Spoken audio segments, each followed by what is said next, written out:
Hi,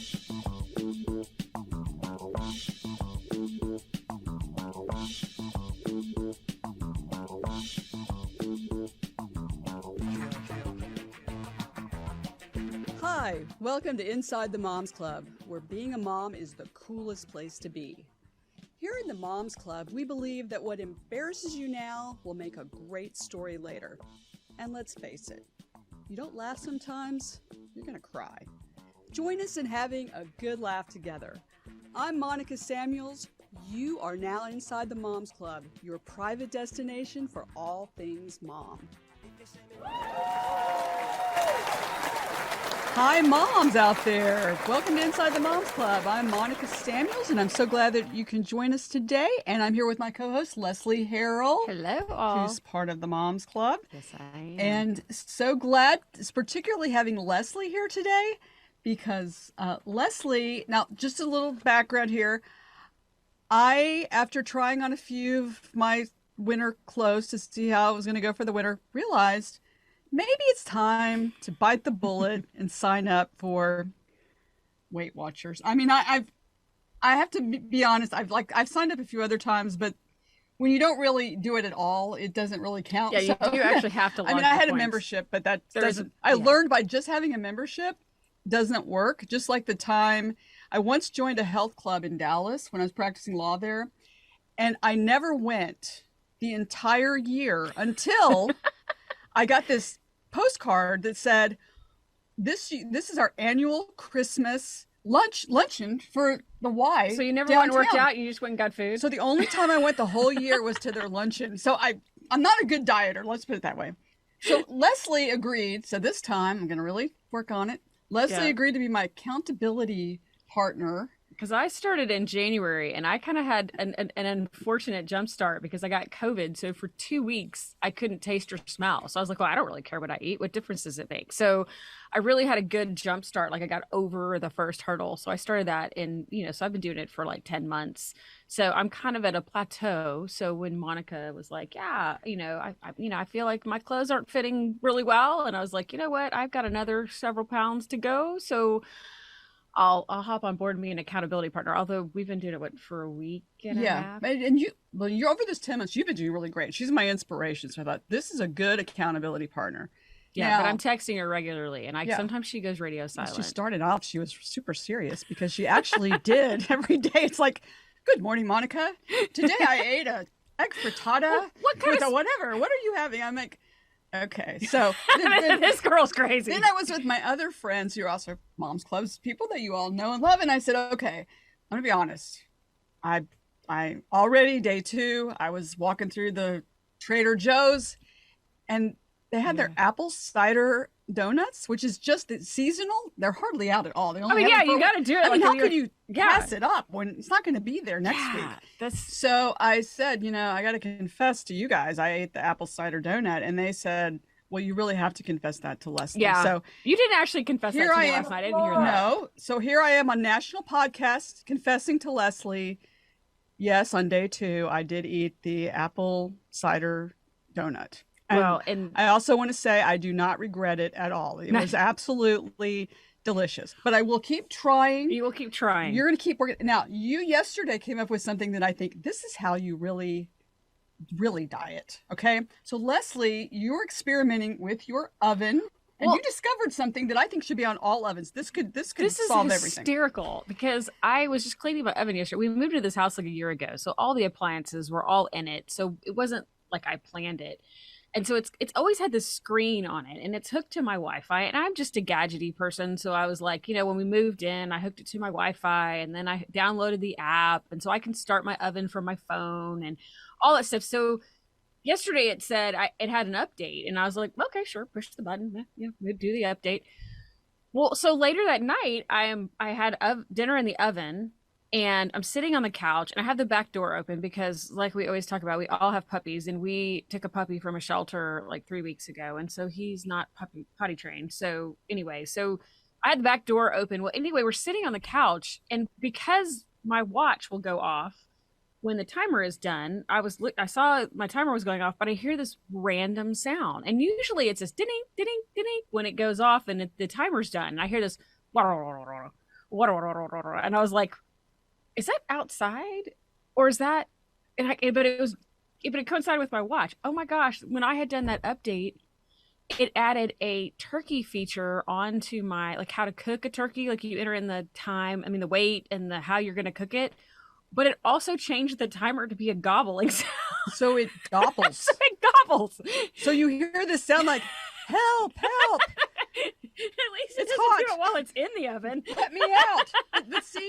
But see, that's the thing. I think that's where the genius of this, because as far as dieting goes, or at least becoming a vegan, let's put it that way. This could work. Like, turkey's not bad for you. Because if every time you cook something, like if you made a steak and it mooed to tell you it was ready, like, are you going to eat that? Or oink oink. Yeah, I'm not going to eat the ham after I've heard the thing. And I did have a similar experience many years ago. So, an old boyfriend, long gone, but I was trying to make dinner for him, and I was going to make a romantic, nice, cool dinner and prove that I could cook, which I cannot cook. So it's been proven many times since then. But I had this pork tenderloin because he liked that, and I was just cleaning it at the sink, and for some reason National Geographic or something was on in the background, and I heard what sounded like a lot of pig sounds, and it like freaked me out, and I threw it up in the air. It landed on the floor. Now, this is like an hour before he's coming over. I'm a big germaphobe. Like, I didn't know what to do. Like, do I wash it off? Well, I'm not going to wash it off. If I did wash it off and cook it, I'm not eating it. So then he's going to wonder, like, she's not eating her own food. Her dinner. Yeah. So I think if you wash it off, you're good. And there's always like the 5-second rule. So I know, I've heard all that. Yeah, I mean, no, we went out. You're a germaphobe, so it is what it is. But I confessed, and we went out to dinner. But my point of all of that is, I think you've hit on a great way, a great diet program. You didn't mean to do. Yeah. This is. I mean, if it mooed when I put the timer on and it mooed, it'd be a whole lot less appealing. If it made noises or like, clucked or gobbled or did something, that's squealed. Yeah. Now, the sad part about it is protein is better diet-wise than, you don't hear your potato, screaming, and sugar's not going to do anything but lure you in. So it's like, there should be a specific sound for sugar, but it would sound really like a siren song of some sort. Yeah, we have to think of something that would. Well, I'm going to get back on you. I let you go this week and frankly, because I was kind of being lazy. And you were talking about like the whole apple cider donut thing. I saw this morning on social media that Bluebell is coming out with their Christmas cookie ice cream, and so that's a downfall of mine too. But anyway, we digress, and so we do. But honestly, I don't think I eat that badly. Boy, I don't think we eat that bad. But I exercise all the time. That's a whole show. No, we do have to talk We can do the whole show on how we all think.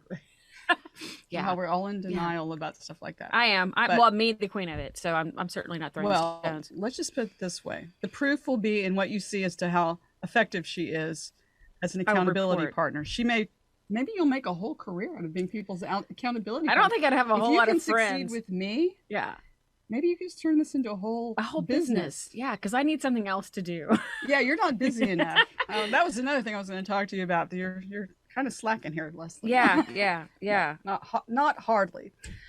Well, and speaking of someone who has a lot going on, and I mean, is an amazing person. Our guest today is truly amazing.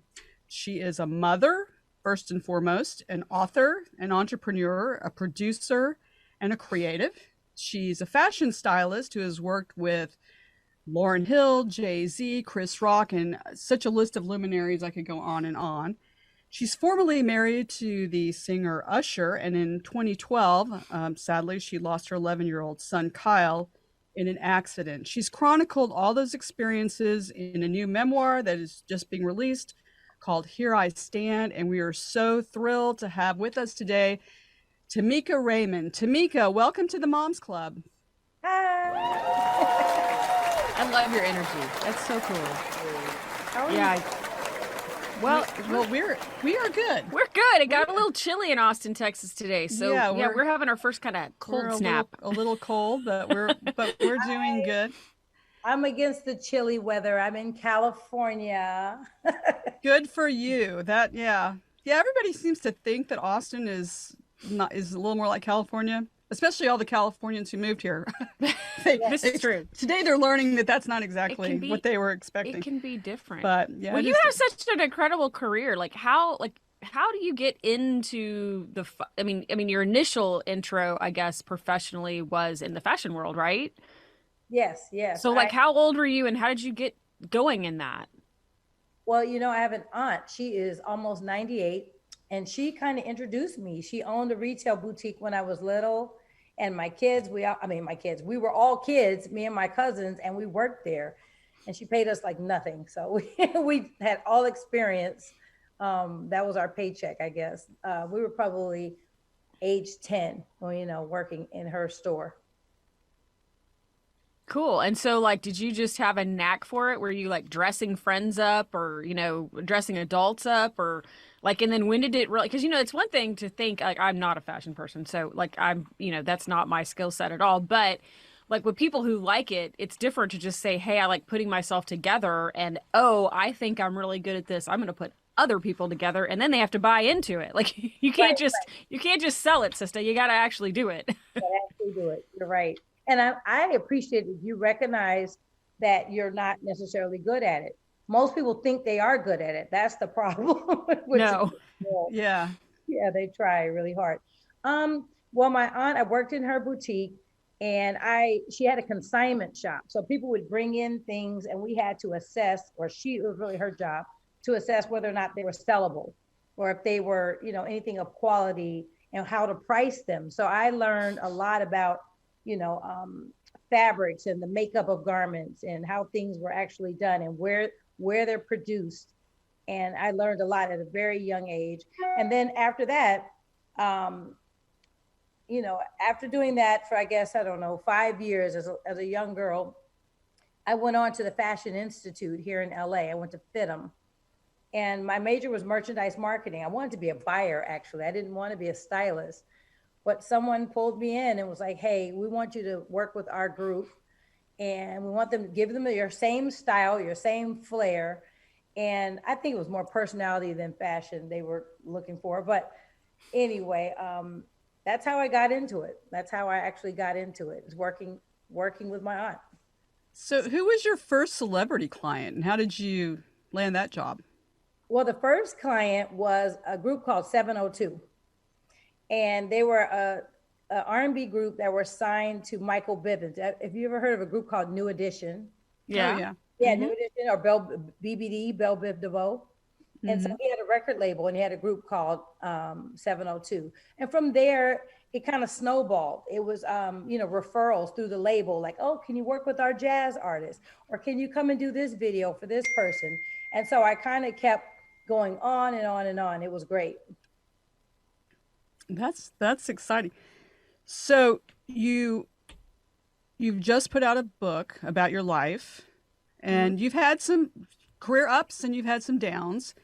And of course, one of the difficult chapters of your life was I think it was in 2012 when you were going through a divorce and then you lost your son. And I have to say, personally, when I heard this story, I could relate to it in a not completely, but strongly in that my son and the other moms in the moms club know my son Jared was in an accident where he was thrown from a golf cart and suffered a traumatic brain injury, was Mm. on life support. We went through a period of time when we didn't know if he was going to live or not, and then we didn't know if he did live, what condition he would be in, and we're very blessed that he's doing quite well. And he actually now works for a group, volunteers for something called Hope for Minds, which is helping kids who've gone through and their families who've gone through traumatic brain injuries. So when I was reading and hearing about your story, I thought I know a lot about that feeling when something like that happens. And so my heart definitely goes out to you about that. You've really come out strong also looking at that since then. I mean, your attitude about what happened and how you deal with it now and the things that you're sharing with the world about your son Kyle, the show that you're doing and some of the things that you're doing. If you could tell our audience about that, because it's really impressive what you've done with a difficult situation, and I know they'd love to hear your story. Yeah, so Kyle also suffered from a TBI. So that's, yeah, I know, all about them. I studied when I was in the hospital with him for 2 weeks. I studied about TBIs and all the, the kind of I would say kind of what the ramifications of that would look like. Um, and the doctors early on gave us, a pretty bleak, diagnosis. They were like, listen, it doesn't look like he's going to pull through. We don't have any brain activity. And they pretty much told me. But my position was like, number one, we have to speak positivity in the room, around him in the hospital. I need everything to be positive. And the other thing is, I was like, when I found out I was pregnant, the first thing I heard was his heartbeat, which is a term that I use for my kids. I call them my heartbeats. So I said, I heard his heartbeat first. I didn't hear anything about a brain wave. So until his heart stops, we're not removing any, support, any life support, nothing. And we did that. And I mean, he was there for about little bit over 2 weeks. And I kind of just, I fasted and prayed and I was there, nonstop. And eventually his heart did stop. And so that was the deal. So a lot of reports were that I removed him from life support, which is something I would have never done. I'd be sitting there today, if he was still alive on life support. I just would. I would have never given up. It's been a process. I mean, it's touch and go too. I'll say that. It's not like every day I wake up strong with good energy. Some days I wake up heavy with the cloud following me, and I know it's me missing him. Yeah. But you've really parlayed that into honoring him in such an Well, amazing like way. Kyle's World Foundation. I mean, Yeah, can you, yeah. The Kyle's World Foundation, we started out initially doing all performing arts camps and performing arts initiatives for kids all around Atlanta, because that's where he was from, that's where he was born. And I now segued it into something a little better to me, at least. I'm focusing on random acts of kindness. You know how you hear about kids that you'll hear a story like, oh, he cut lawns to pay off all the lunches for the kids, or do something. I hear about kids doing really, really nice things. I want to reward them for their efforts because Kyle was really kind. So kindness is a big part of what the foundation's into now. But even before Kyle passed away, am I right? Like going back, is that you'd already started another organization to Yes. help at-risk kids, and then you just have kind of taken that. And I think that original, I can't remember what it's called, but what is the original program that Okay, you had so started? I'm actually a part of three foundations, you guys. Like I am like Yeah, nonprofit. that's what I said. I was like, she's part of a lot of organizations. That's a lot of work. Oh man. So okay. So the first thing I did was called the Lost Ones Foundation. Lost Ones was at-risk girls. I thought if we focus on the girls, because guys a lot of times do things to impress girls. We know that. All the boys, they get in trouble, they drive their cars fast, they want to look cool, they want to smell cool. It's because they're trying to impress girls at school or wherever it is. So I thought, but these girls are so lost. You know what I mean? The girls, if the girls would get it together, the boys would follow suit, right? So if girls became a little bit more ladylike, in today's world, like if they became a Mm. ladylike, maybe the boys would kind of tighten up their act to impress the girls. So the foundation was Lost Ones. The other foundation, the last one, is called Oakland Natives, and I still have it. I'm from Oakland, California, and we have an initiative where we do a stay in school. We do backpacks and school supplies and bus passes and toiletries and all the stuff they need to start school for the first month of school. So we supply all of that. We've been doing it for 14 years. Is that all wow. still in the Oakland area, or have you had That's in people that Oakland. have jumped off into other cities and started that initiative in other cities? Or there might just be ones like it, but is it stemmed from your organization? Well, Oakland Natives started, it's in Oakland, but we have done other cities. Actually, we're doing something in Texas very soon. We're doing an initiative in Texas too.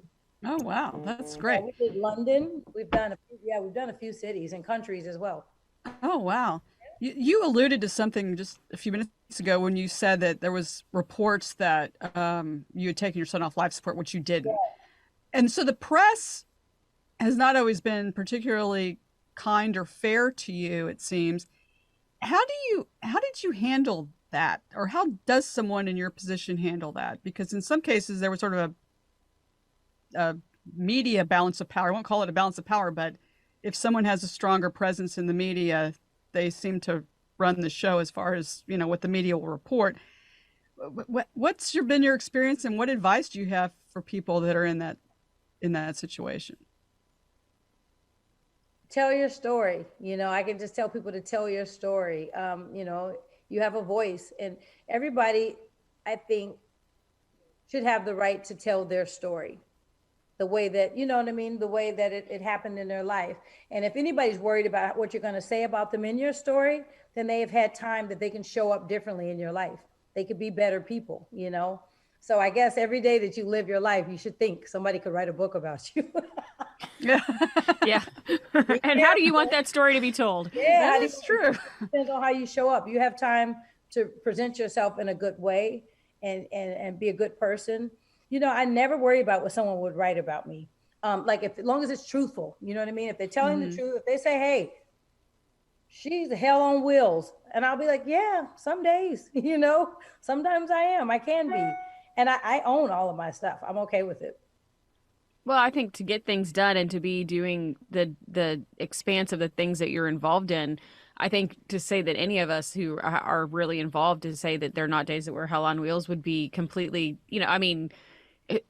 people handle it differently and maybe handle it better, but at the same time, to get it all done and to manage children, someone's got to be on task, right? Well, yeah, that's the other thing. How do you manage everything that you have? And you have 4 sons you're taking care of. How do you do all of that?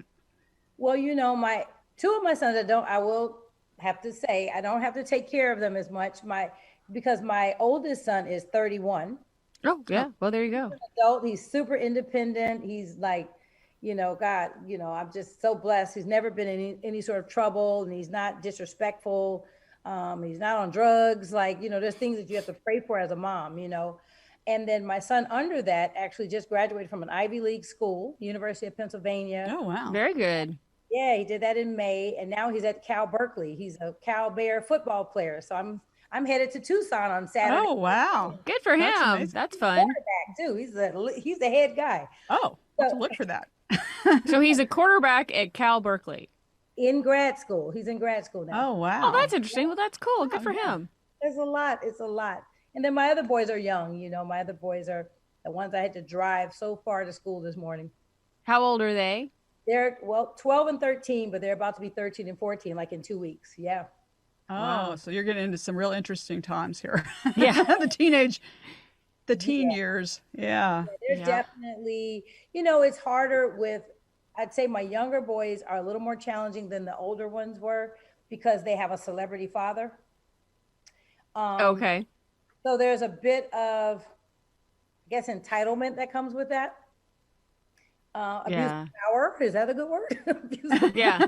Yeah. So I think that just because of their lifestyles, it's a little different. They've traveled all over the world. They've seen stuff, I'll give you an example. We'll go to a restaurant. Now, I'm a regular mom, and I promise you, regular mom. I'm not a celebrity. I don't consider myself as such. But we'll go to a restaurant, and my kid will be like, yeah, so I'll have 3 orders of the yellowtail. I'm like, who's paying for that? Because they don't think realistically, like, hey, that's $45 a plate. You know what I mean? You want 3? Are you serious? Yeah. That's just a part of just their lifestyle. But on the same token, it's not all the way a bad thing, because the way that they think, they're critical thinkers. They're like, one of them I said is a lawyer already. If there's a way to pass the bar at 14, he'll do it in a couple of months. But yeah, I juggle a lot. I do have to juggle a lot, but they're first. I put the kids first, and everything else goes around it. Yeah. Well, that's what I'm impressed. You are a mom first, definitely. Well, Tameka, we would like you to meet our Zoomer moms who are about to join us. So come on in, Zoomer mom. Welcome, Zoomer moms. Let's bring them in. Good morning. Hi. Let me introduce all the Zoomer moms to Tameka. We have with us today Jennifer Marsh, who's the mom of two children, a son and a daughter. Angela McComb, who has 3 children, 2 daughters and a son. Caitlin Nelson, who is the mom of a toddler and an infant. And we're so thrilled that she could be here with us today because you know how it is when you're a new mom. It's a little tough. Yeah. We're proud of your rally. Thank you. Yeah, exactly. Helen Savage, who is the mom of a lovely daughter, Olivia. And last but not least, yes, Julie Orchid, the mother of 2 daughters. So welcome, Zoomer moms. Thanks for having us. Hi.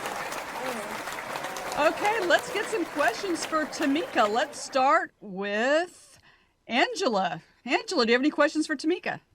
Okay, I'm going to ask sort of a heavy question.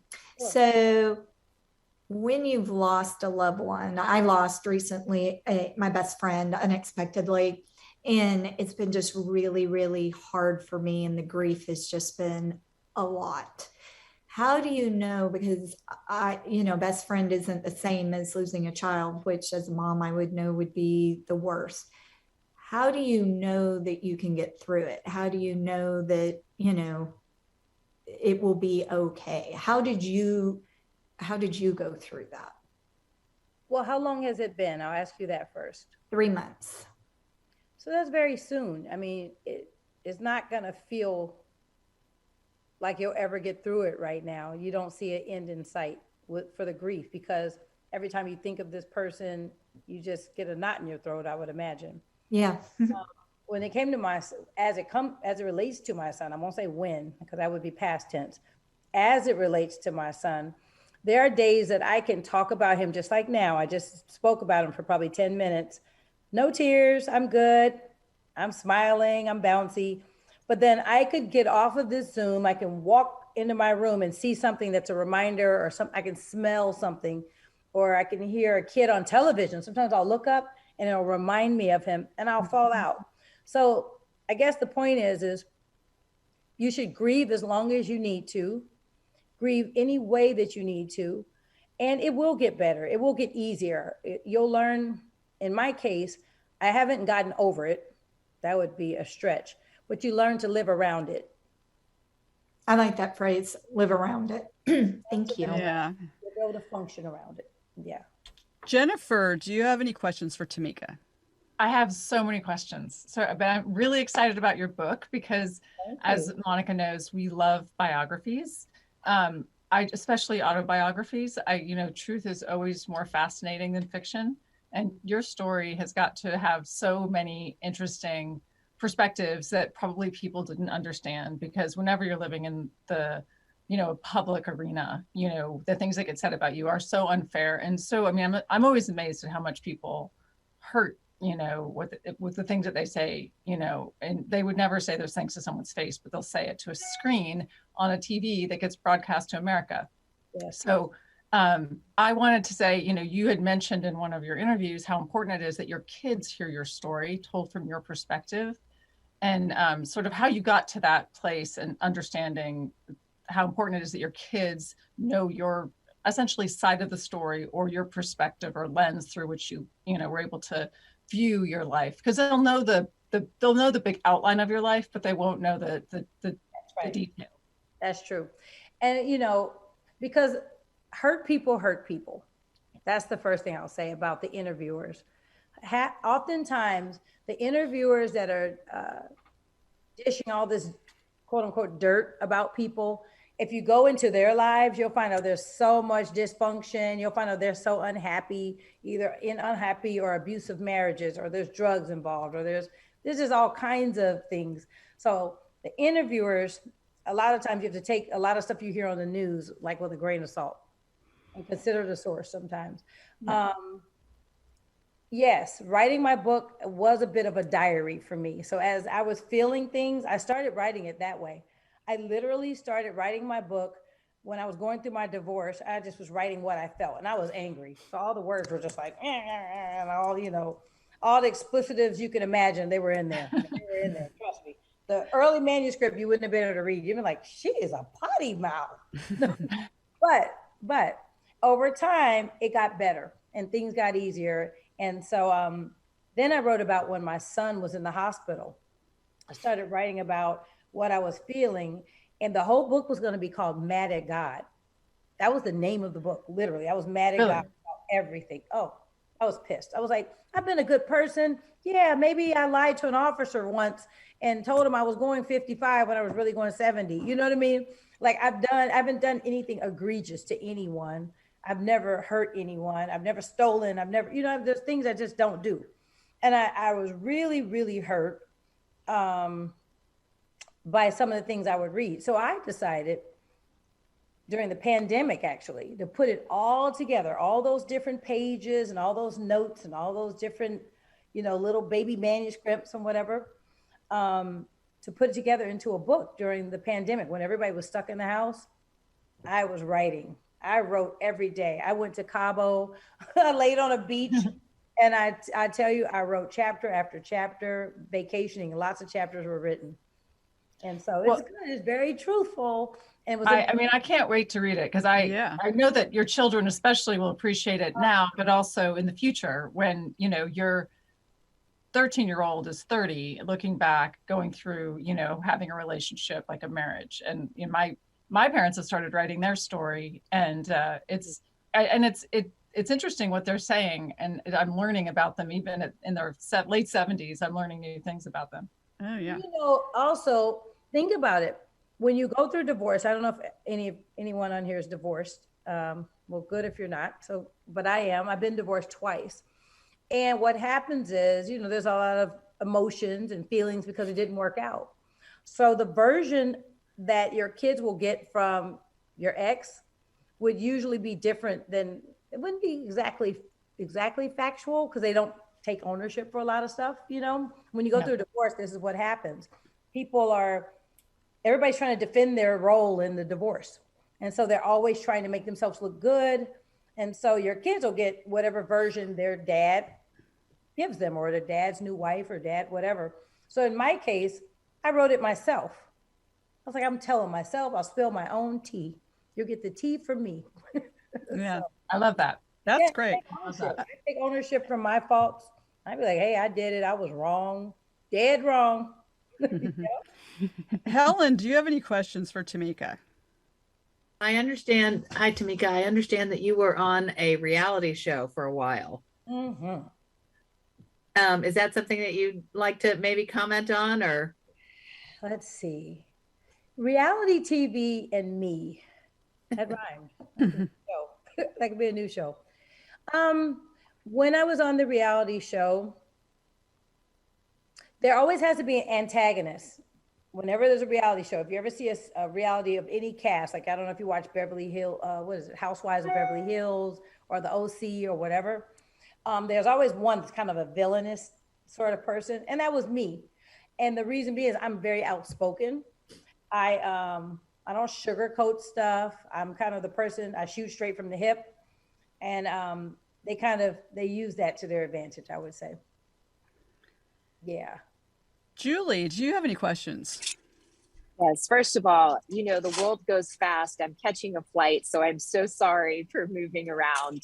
Tameka, it is a pleasure to talk to you. I have a two-part question, and I'll make it quick. First of all, I have a statement. I think that your son and my daughter, who's 14, should open up a law firm. Oh. Because let me tell you what, whew, girl, she is, that's exactly, they're both going to be lawyers. That's what I have to say to that. You hit the nail on the head. My second question is, I'm taking notes here like I'm in a conference, or you have spoken so many things that have gone through my mind. So my question to you is, where did you get the courage to tell your story?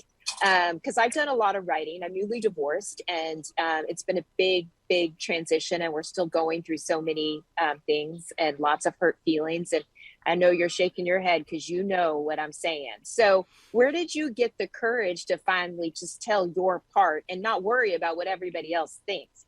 And I think that's super, super cool. I don't even know. I have the balls of a burglar. Okay. So let me. I love it. I do. I listen, I didn't tell my version of events and my version of the story I've been divorced since, I guess, like 2010. It took me a decade. It took me a while. And I was very afraid because I thought lawyers were going to get me. And I mean, that's still a possibility. So hurry up and order your book before get on your computer. I think you're good. I think you're good. I don't know. We'll see. I mean, time will tell, I guess, right? But like I said, you owe it to your daughter. Look, your future lawyer daughter. She has to hear both perspectives because she's probably now at 14 analytical, and she knows she's able to read between the lines. Kids are smarter than we think. We sometimes don't give our young children enough credit. That's why I always spoke to my kids almost as adults. I didn't baby talk them. I know you have young children. You got to kind of speak to them, in kind of layman's terms. Like, no, we're not going to throw a tantrum. We're going to get up and we're going to, use your words, So with my kids being 13 and 14, I thought it was time. I was like, just start writing. And let me tell you, even if you don't publish your book, I advise everyone, even if you don't put it out, if it's just for you, just do it. Just do it. Write everything you feel. And as I started writing, my brain started pouring. It was ridiculous. I started trying to think of my childhood. I started thinking about my mother, and it made me think about my parents. It was very cathartic. Because I was like, yeah, my mother probably shouldn't have done that. Certain things my mom did. And I'm like, God, we're so much alike, and you start seeing the parallels between you and your mother, or some of the mistakes your mom made with you, because we're all products of what we were taught. All right. So my mother learned from my grandmother. My grandmother learned from her mother. And so just think of how generational some of the stuff our parents did. There's no manual that comes with being a mom. We just got to touch and go and figure it out. We don't get any kind of a handbook, no guide. We just can do things like this and try to learn from one another. But every case is just so different. But yeah, I encourage everybody, write. That is such great advice. Caitlin, do you have a question for Tameka? Yeah, so as Monica mentioned earlier, I have a 3-year-old and an 8-week-old. So I feel like my style has been kind of going downhill the past few years and just transitioning between sizes. And I feel like I don't really have a personal style at this point. So I'm curious, with your amazing background in styling, what would you recommend to someone who is looking to refine their personal style? Like any sources of inspiration, like through books or podcasts or? My biggest approach to style is comfort. I don't follow trends. Even as a stylist, it was always hard for me to work with trendier, newer, younger artists. Like I probably could never style like Cardi B or anybody, because I would just be like, I don't know how to sew straps together and make a, I'm into comfort. So even I have a clothing line, and everything is like loose fitting, and I like comfortable stuff. Now, but I also believe in sexy. You know what I mean? So I think you can be very comfortable, but you can I think you have to pick a body part that you love and you kind of work with it. Lipstick helps. I know that sounds really trivial, but on your worst day, you can throw on a t-shirt and a pair of sweats, throw on a red lip and a cute earring, and it'll spruce you up and make you feel better. Yeah, that's great advice. That is good advice. And you know what? And my mother was right. And she always told me I had to leave the house. I couldn't leave without my lipstick. And we once said that if I had a heart attack and they were having to call the ambulance, put the lipstick on, because she ingrained it in us how important that was. So that is great advice. Well, Tameka, I can't even believe this time has just passed so quickly. We're thrilled that you were able to join us. And for those who want to find Tameka on social medias, it's at Tameka Foster, and buy her book, Here I Stand. And where can they find your book? So it's on Amazon. I think it's kind of hard to find because I want you to order it from my website, TamekaRaymond.com. Okay, great. Yeah, order her book, and we should do it for a book club. Yeah, with we can do our wine. own book We club. do our own. Book I might club. join. Now, what you said you're doing a book club? When are you doing your book club? It's a Zoom one, right? Yeah, Zoom. It's on the 11th, so 11/11. Okay. So, if someone wants to join the book club, do they just go to your website and join it from there, or how would someone do that? What? You tag me. So when you get your book, you can just say, "Got my book, ready for the book club." I'm asking everyone to post when they have it, and then we're going to go through and we'll put everybody, send them the Zoom links for it. Okay, Awesome. That's Great. That sounds great. Well, thank you so much again. And thank you to our new sponsor, Good Company, which Good Company is a family-owned and thoughtfully curated boutique specializing in contemporary women's clothing, and it features several products produced in the United States. Speaking of styling. Exactly. Mom and founder Mallory Carroll and her team of dedicated women also carry vintage jewelry, apothecary items, and eclectic home decor. They are, if you need something to look perfect for any occasion, it's Good Company where you want to go. You can find their products online at goodcompany.shop. And also we're excited. They have provided us with a beautiful Mercy top, which is one of their many lovely items that they have. And we are going to be giving that away on our Instagram at Inside the Moms Club. Look for it. So when this episode with Tamika Raymond airs, look at our Instagram account, because we'll have instructions on how you can win this beautiful top. So that's very exciting. And again, you can find us at Inside the Moms Club on Instagram, our website. You can find us on the UBN Go network, iTunes, Spotify, or wherever you listen to your podcasts. We are so thrilled that you joined us today. We're sorry that the time has passed, but we'll be back next time with extraordinary moms like you and celebrity guests. We know that your me time is precious and valuable, and we're so excited that you spent some of it with us. Remember our motto: if you don't laugh sometimes, you're going to cry. Keep laughing, moms out there. We look forward to seeing you next time on Inside the Moms Club. Bye for now.